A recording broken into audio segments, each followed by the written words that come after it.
Por muito e muito tempo, essa história ficou guardada e por várias vezes me pediram para contá-la. Mas não é uma história comum. Ela não vem apenas da memória, nem apenas da tradição. Ela está registrada em documentos, em jornais antigos e nos depoimentos de pessoas que viveram de perto essa história. Uma história marcada por um acontecimento que viria à tona no ano de 1903, no interior de Minas Gerais, mas que havia começado muito antes e que até hoje ainda levanta perguntas.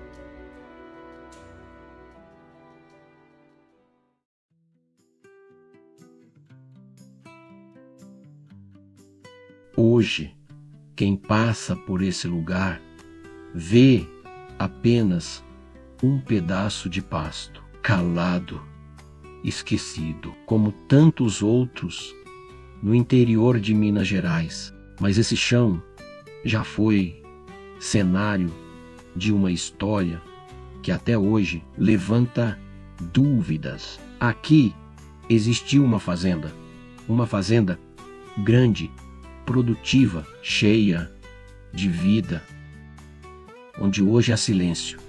Já houve movimento, gado, tropa, gente trabalhando, lavouras produzindo sem parar. E no centro de tudo isso estava um homem, José Narciso Moreira Campos, um dos homens mais importantes da região na época. Fazendeiro forte, de grande produção, com base no gado, no café e no abastecimento da região. Sua fazenda produzia de tudo: carne, toucinho, açúcar, mascavo, além das lavouras de feijão, arroz, queijos e café. Era um sistema completo, um homem de produção, de respeito e de grande influência. Seu primeiro casamento foi com sua prima, Sofia Claudina Campos. Com ela, teve 8 filhos. Mas, em 1889, Sofia falece.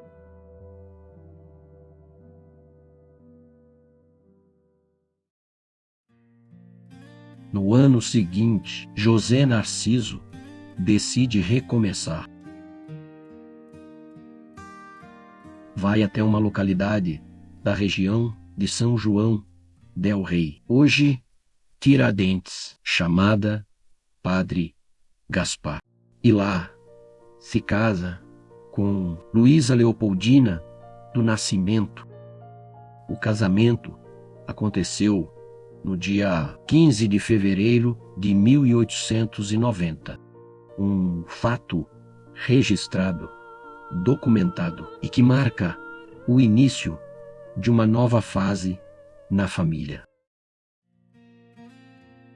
Com Luísa Leopoldina nasce uma nova família.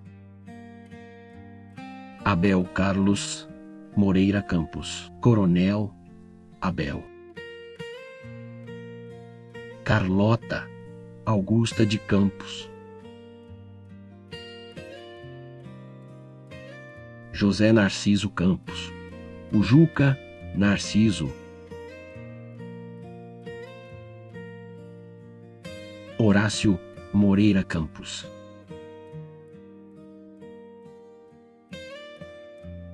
Abrão Moreira Campos. Osório Francisco Campos.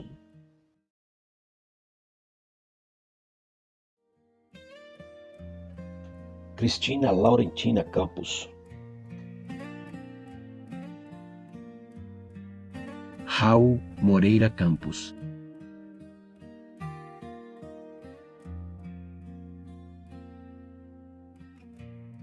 Maria Luísa de Campos, a Maria da Porteira Nova. Uma família estruturada dentro de um dos maiores patrimônios da região. Foi nesse ambiente de força, trabalho e tradição que nasceu um menino no dia 8 de maio de 1901, às 3 horas da madrugada. Nascia Osório. E isso não é apenas memória, está registrado.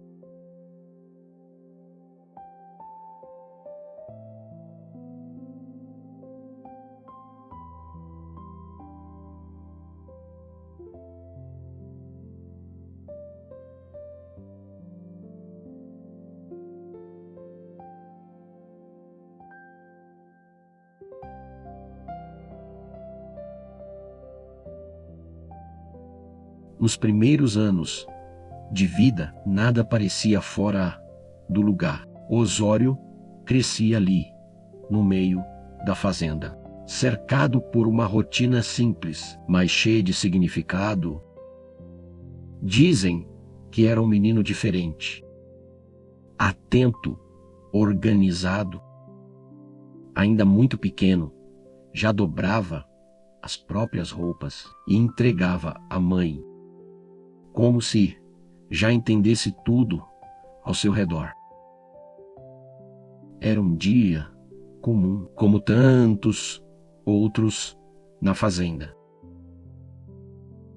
As crianças brincavam próximas ao cruzeiro, acima da sede.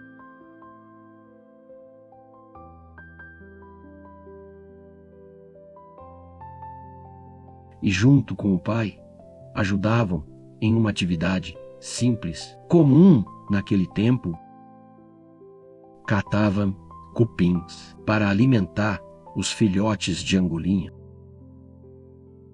Uma rotina típica da vida rural. Mas o tempo começou a mudar. O céu fechou, o vento aumentou e uma tempestade começou a se formar. Não era uma chuva comum, era vento redemoinho, poeira levantando, galhos sendo arrastados. Dentro da casa, Luísa Leopoldina preparava o jantar. Ao perceber a mudança do tempo, foi até a janela e chamou pelos filhos, pediu que trouxessem Osório, acreditando que ele ainda estivesse com os irmãos, mas ao descerem veio a resposta. Osório já não estava mais lá. Nesse momento, a tempestade se intensifica e o desespero começa. Há relatos passados entre gerações de que, momentos antes, Osório teria se aproximado da mãe, puxando sua saia, pedindo comida, e em um instante de tensão, nervosismo, cansaço, ela teria dito palavras duras, palavras que depois se transformariam em arrependimento. Há também relatos da família de que pouco antes do desaparecimento, Osório foi visto dentro da casa. Brincava com uma pequena espingarda artesanal feita de bambu. Ele teria passado da cozinha para a sala, ainda em um momento comum, sem qualquer sinal do que estava prestes a acontecer. Imediatamente, Luísa, com a criança no colo, entrou pela casa, procurando pelos quartos, pelas camas, pelos cantos. Olhavam debaixo das camas, atrás dos móveis e por toda a casa. Lá fora, a chuva havia diminuído um pouco e já parecia existir um pressentimento, o desespero cresceu rapidamente. Os irmãos, as pessoas da fazenda, todos começaram a procurar, e José Narciso começou a chamar os empregados da fazenda. A escravidão já havia acabado naquela época e eram os trabalhadores da propriedade que passaram a ajudar nas buscas. Começaram a procurar ao redor da casa, pelos pastos, pelos caminhos, pelas beiras dos córregos. A busca atravessou a noite. Mesmo com a pequena Cristina no colo, ainda recém-nascida, Luísa atravessava a madrugada, procurando por Osório, passava pelas beiras dos córregos, gritando, chamando pelo filho, com uma dor que atravessava a madrugada e que muitos jamais esqueceram. Pessoas que ouviram aqueles gritos diziam que era um som impossível de esquecer.